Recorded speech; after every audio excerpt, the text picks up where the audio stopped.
Hey there, Cosmic Warriors, and welcome back to another video. And if you are new here, my name is Hannah. I am a Western Practical Astrologer. Okay, so in today's video, we are going to be talking all about the sextile aspect in astrology. We'll be taking a look at natal and transit sextiles and sextiles in synastry. Stay tuned because we are going to get into it. But before we do, make sure that you subscribe, hit the like button and click the bell. And if you are interested in booking a reading with me, then you can visit my website, hannahselsewhere.com. There you can also find my practical astrology ebooks guide, merch, cheat sheets, all that good stuff. All the links to these products will be in the description box down below. And if you want a new video early, ad-free, as well as PDF guides and daily forecasts, head on over to my Patreon. And I do want to say thank you so much to my patrons for all of your support. As always, I hope you find this video to be helpful. Let's do this.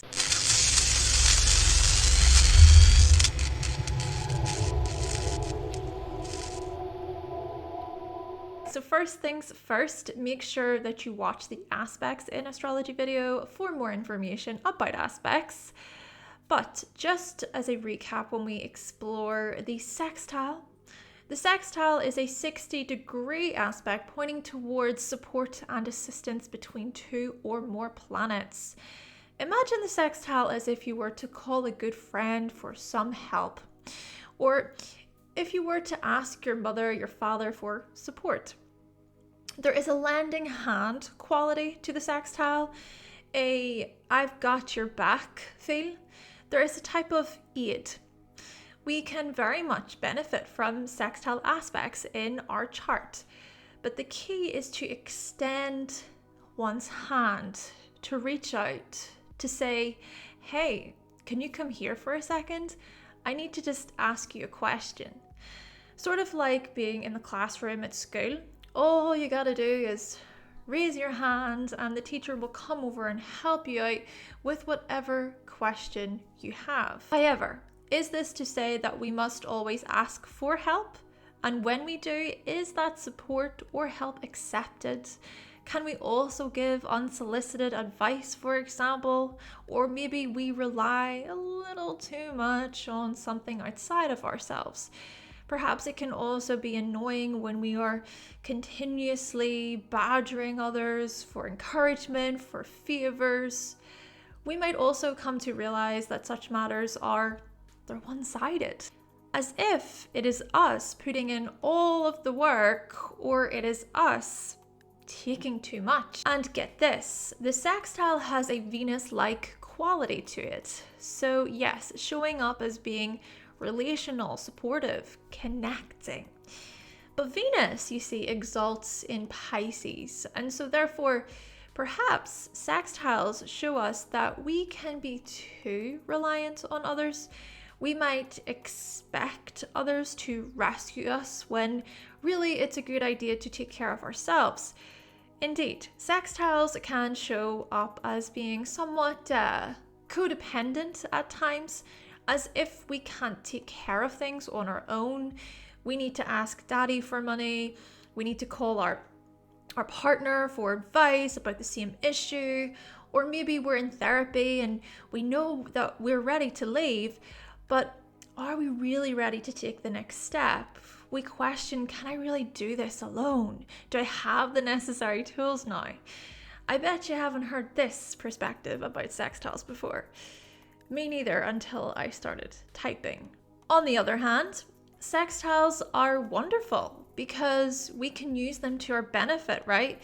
We can look to another planet 60 degrees away and sort of call it over for trustworthy and useful support, sort of like a good friend who's really there for us, hyping us up. But at the same time, can your friend be honest with you? Can they say, hey, I can see how you're relying on me a little bit too much here? Then again, you might be someone with hardly any sextiles in your chart, and so it can actually be challenging to reach out to ask for support. You might feel as if you can handle things all on your own, and that can be quite a lonely place. Still, there is something strengthening and assisting about the sextile. We can look at planets that sextile another planet of ours and invite it over for a cup of tea. A great way to remember sextiles is to think of the elements in the zodiac which are said to typically be compatible. You know, so it's often said how fire and air signs get on really, really well, and earth and water signs get on really well, okay? Naturally, it is not as black and white as this, but this is just to help you break things down. So, Gemini and Aquarius are on the left and right of Aries by 60 degrees. Aries can be buddy-buddy with Gemini and Aquarius. Cancer and Pisces are on the left and right of Taurus by 60 degrees, so Taurus can be kind of chummy with Cancer and Pisces. Leo and Aries then are on the left and right of Gemini by 60 degrees. Yay, besties. Virgo and Taurus are on the left and right of Cancer by 60 degrees. Hopefully you get the point so far. Then if we just continue down, I will show you. Libra and Gemini are on the left and right of Leo by 60 degrees.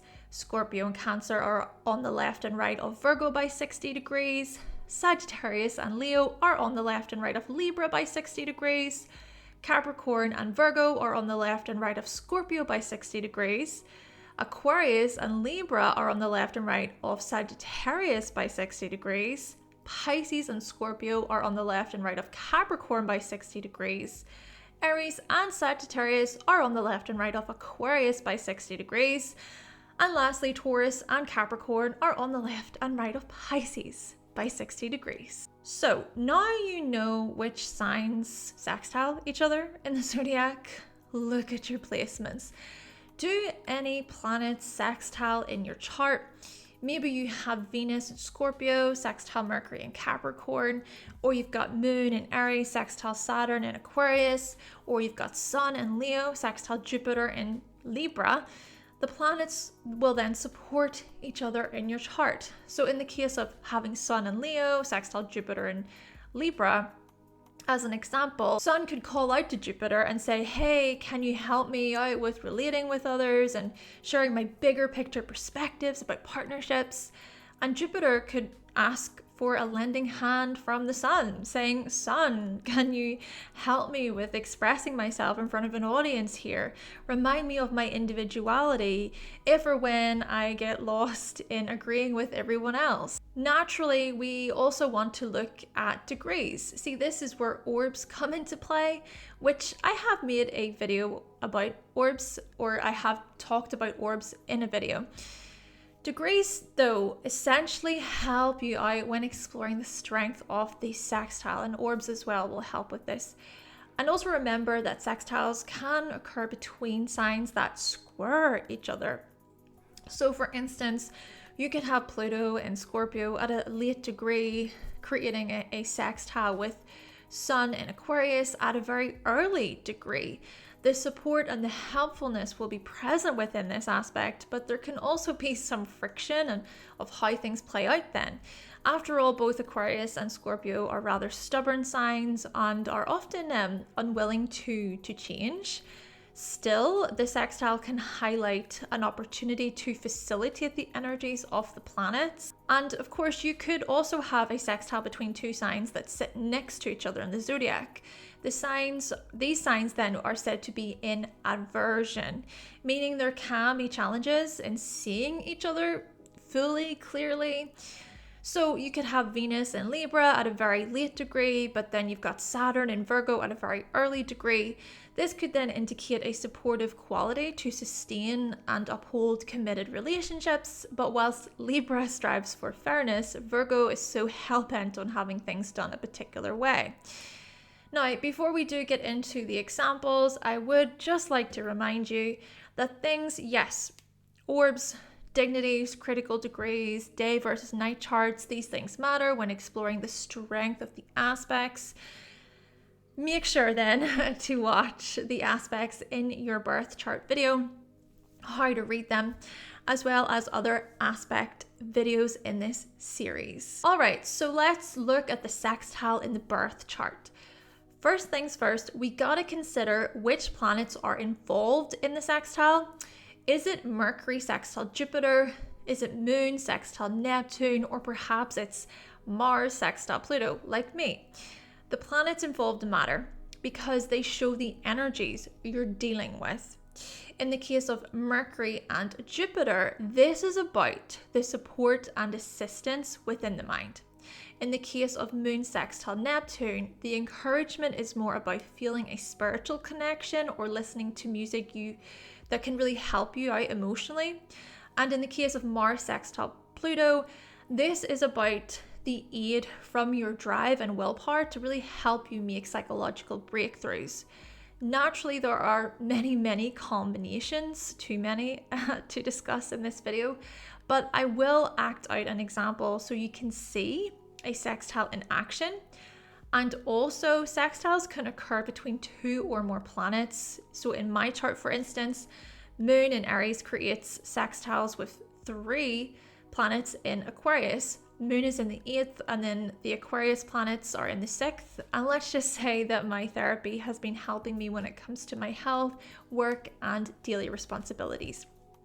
But see, in basic terms, a sextile in your natal chart is more about how the sextile displays your personality and your life experiences. You will see the sextile play out throughout your life. It's sort of like the natal placements you have, they're a part of you. They are a part of your story, a part of how you come across and interact with the world. The sextile in your chart can feel like you can tag a certain planet in. It can come to your aid. It can assist you. The planets involved assist each other. It can be strengthening, encouraging, and pretty awesome. It's as if you have your own back, right? Now, on the other hand, do you reach out? Do you call for help? Perhaps this depends on the condition of the planets involved, or it depends on the strength of the planets. So if you have a stellium in a certain sign, for example, creating sextiles with one planet in your chart, how likely are you to call for support from that planet? You might be more connected or concerned about with the other stuff you've got going on. Then again, maybe the other planet relies too much on the other planets, or the other planets are too intrusive. They come forward with all of their unnecessary opinions, and you're like, well, what do I do now? Still, when we really see the sextile as an aspect of aid, help, and reinforcement, we can do great things. We can benefit from our sextile aspects. And this perhaps goes without saying, generational planets that sextile each other are not going to be as personal as traditional planets that sextile each other. Hi, so I have Pluto sextile Venus in my birth chart, and I would say that there are times when the Pluto part of me can be super encouraging and motivating within my relationships. It's as if I can tap into my personal power and I can transform through relationship matters, especially any times when I feel like I can recognize when I'm giving too much and I'm not really receiving very much in return. I can sense things, I can pick up on little social cues. Sure, there could be a part of me that maybe reads a bit too much into things, and I can probe a little bit, especially because I'm looking for something that's real and deeper. So for me, it's also about trying to draw from some softness and patience and recognizing that trust and commitment and things like that and intimacy, they're going to be built over time. So there is that. But when I really lean into this sextile energy, I am looking for something that's honest and truthful. Any sort of betrayal or backstabbing or times of, being overlooked or rejected, anything like that, that is enough for me to keep my distance with people. because I can read maybe a little bit too much into things, I can see things that I don't want to see, things that make me feel really uncomfortable. And once I see them, I can't unsee them, and then it's hard for me to let that go. Yeah. Then again, I do also recognize that whenever I'm too focused, I'm too in it, that can be sort of detrimental to my growth as well. Because it's important to go in with more of the generalized, superficial stuff to begin with, and that's okay. I'm just learning to patiently get to the deep stuff. Moving on to sextile transits. So if 2 or more planets are sextile by transit, this means that everybody in the world will see this appear somewhere in their chart. And when a sextile occurs at the same degree, there is a shift in the cycle between the planets involved. This shift can be strengthening and assisting, but it can also be overly reliant and intrusive. Take the Venus-Jupiter sextile between Venus in Pisces and Jupiter in Taurus, which we experienced March 2024. Well, this sextile is part of a story, part of a dance between Venus and Jupiter. These planets conjunct in Aries, March 2023, beginning a new cycle to do with attraction, abundance, and love. Therefore, this sextile is supportive when it comes to grounding our imagination and drawing from our resources from a place of emotional fulfillment.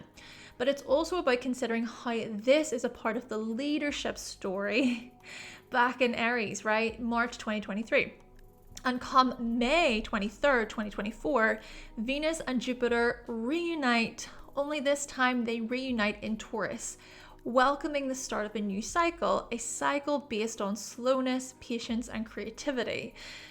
But at the same time, there will also be an ending associated with this cycle because the planets will be at 29 degrees. Again, this is why you gotta look at the bigger picture. You gotta consider other parts, critical degrees being one of them. But you see, you must also consider your natal placements when it comes to sextile transits.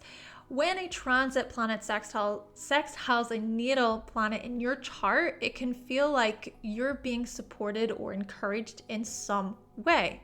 I know for me, Venus is in Capricorn in my chart, and with Venus being in Pisces, so the transit Venus, creating a sextile to my natal Venus, over the last week or so, I have been feeling calm, centered. I'm enjoying the creative process. I'm able to go inward when it comes to my self-worth.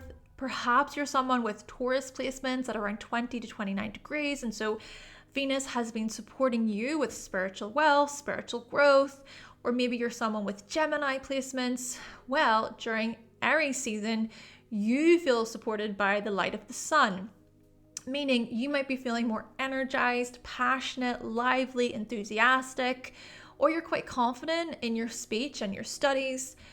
You're somewhat braver and self-assertive. Essentially, transit planets which sextile our natal planets can give us a lending, helping hand. They can support us and give us some friendly guidance. But at the same time though, are you able to reach out and grab the opportunities? Do you see support and help available? And of course, do be cautious of relying too heavily on the efforts of the transit. I mean, sure, 1 minute you could ask for help from the sun in Aries. I'm talking to you, Gemini and Aquarius placements during Aries season. And so what you do is you set all of these new ideas in motion, but can you sustain them in the long run? Do you have the energy to do that? Perhaps if you have Saturn in Gemini or Aquarius, this can indicate greater control, discipline, focus, determination. But if you've got Jupiter in these signs, you could very well go overboard or be scattered, especially with Jupiter in Gemini. You might bite off more than you can chew. Now, the other aspects also come into play, but we are focusing on the sextile in this video. But like anything in astrology, we must consider the bigger picture, the greater whole. Hi. So I have Mars in Cancer in my chart, and right now transit Jupiter is in Taurus, creating a sextile to my natal Mars. So the way I would describe myself in terms of my motivations, my drive, my willpower, I really suss things out. I get a feel for situations and people. It's all about emotion and it's all about how I feel. And at the same time, I can be highly intuitive. I'm just very much in tune with my energy levels, with what I need, right? With what I need to support myself emotionally. But you see, with Jupiter now making a sextile to my natal Mars, I'm actually feeling super inspired about my art, my creations. I am enjoying the wisdom that Jupiter in Taurus has to share with me about slowing down, being grounded, being centered and calm. Yeah, Jupiter in Taurus has been teaching me many lessons about coming from a place of calm and even just being a little bit more rational as well, I would say. I can typically be quite reactive, right? I know this about myself. I can be quite reactive to situations and matters, especially ones that get to me, that really piss me off. But Jupiter in Taurus has actually been helping me take a step back and see the bigger picture of situations when I really lean into that energy. So that for me has been really helpful. However, I would also say that I can recognize when I perhaps rely too much on other people giving to me. I mean, I'm all for people being quite generous and supportive and encouraging, especially in material and financial ways. But then I also partly have to wonder, okay, but can I actually sustain these things for the long term? Are they actually things that I feel, okay, I can keep that going for a longer period of time? And can I truly benefit from these rewards in a way where I do continue to feel supported? So I'm just trying to get a sense for things, a feel for these matters too. Lastly, let's explore sextiles in synastry. What I mean by this is when a planet you have is around the same degree as someone else with that planet, but in a sign 2 signs from you. So let's say your moon is in Aries and then your partner's moon is in Gemini, right? These signs sextile each other. Your moon is about 20 degrees, your partner's is about 16 degrees. Your moon signs would then create sextiles. This tells us something about potential support, assistance, help, benefits, how well you get along together. But the sextile can also show us how much you might depend on each other, or when you can interfere too much on each other's lives, sort of coming in with all of your advice and your opinions. When both parties can support each other whilst also being independent of one another, the relationship can certainly feel more harmonious. Perhaps it's a good idea to consider where the other person is coming from or how both parties show up individually. Sort of recognizing your strengths and your weaknesses and then supporting each other through them. In the case of Aries and Gemini, Aries can support Gemini's witty ways and fun-loving presence, and Gemini can support Aries' sort of creative spark and passions. But if, for example, Aries starts to try and compete with Gemini intellectually, or if Gemini overwhelms Aries with too much chat and not enough doing, they can run into issues. Still, sextiles can make for pretty friendly connections in relationships. Meeting people who have placements that sextile ours can invite a social time, can be pretty lighthearted. We can cooperate a little bit. We can get on quite well. The energy can be rather favorable. There are fun differences between both parties given that the element and modes are different, but they are also supported by the nature of the elements.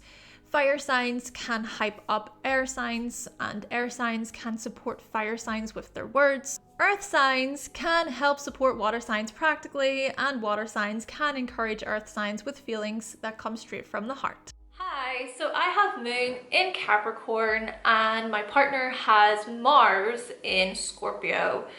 Oh, together we are like a powerhouse. My Mars in Scorpio partner is extremely determined, and when they want something bad enough, they are willing to fight tooth and nail in order to achieve it, and I respect that. I have so much respect for my Mars in Scorpio partner.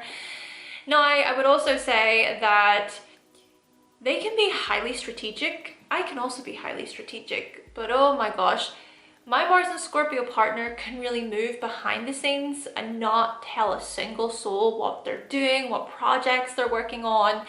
And then they just kind of emerge from where they are and they have this whole new way of doing things, or a whole project that has been accomplished. And it almost seems as if it's done overnight, but it hasn't been. And it's just all the strategic stuff that goes into it, all the planning. And as I said, that's that strength, that determination within them. I have so much respect for. And when I really lean into that energy from my Mars and Scorpio partner, I appreciate it. You know, I appreciate what I can learn, in terms of my own motivations and my own drive, and how I can present this fierce willpower within myself to keep going, even whenever times are tough for me and I feel like giving up and I go through moments of sadness and melancholy. I remind myself, no, I'm a tough person and I will get through this. Hi, so I have Mars in Scorpio and my partner has Moon in Capricorn. All right. The way I view my Moon in Capricorn partner is very ambitious, very driven, disciplined, in it for the long game. My Moon in Capricorn partner can go to these really dark places emotionally, and I want to be there to be able to support and encourage, of course. But you see, the thing about it as well is I also feel that support and encouragement coming from a Moon in Capricorn partner, because I can go to extremes. I can get really obsessive about things and focus too heavily on things as well. Moon in Capricorn partner is able to come in with practical, useful advice that I can learn from, and even just recognizing that I can be patient, right? I can take my time with things. I tend to also move behind the scenes. But what I also enjoy about my Moon and Capricorn partner is their ability to plan and be strategic as well. Both of us can be highly strategic, and we have these goals, these aims, things that we're really focused on, that we're working toward. And so together we can be so alike in this way. Still, it's just my emotions can be very strong, and I can even just burn things down, destroy them the minute I kind of feel like, oh, I can't do this anymore. I just want to go tear it down. But my Moon and Capricorn partner is such an anchor through that. Oh my goodness. I feel as if my Moon and Capricorn partner highly understands too. There is this level of understanding in terms of feeling defeated, feeling like giving up, but also at the same time seeing that we can continue on and we will get through it. Okay then, Cosmic Warriors, so that concludes my video talking all about the sextile aspect in astrology.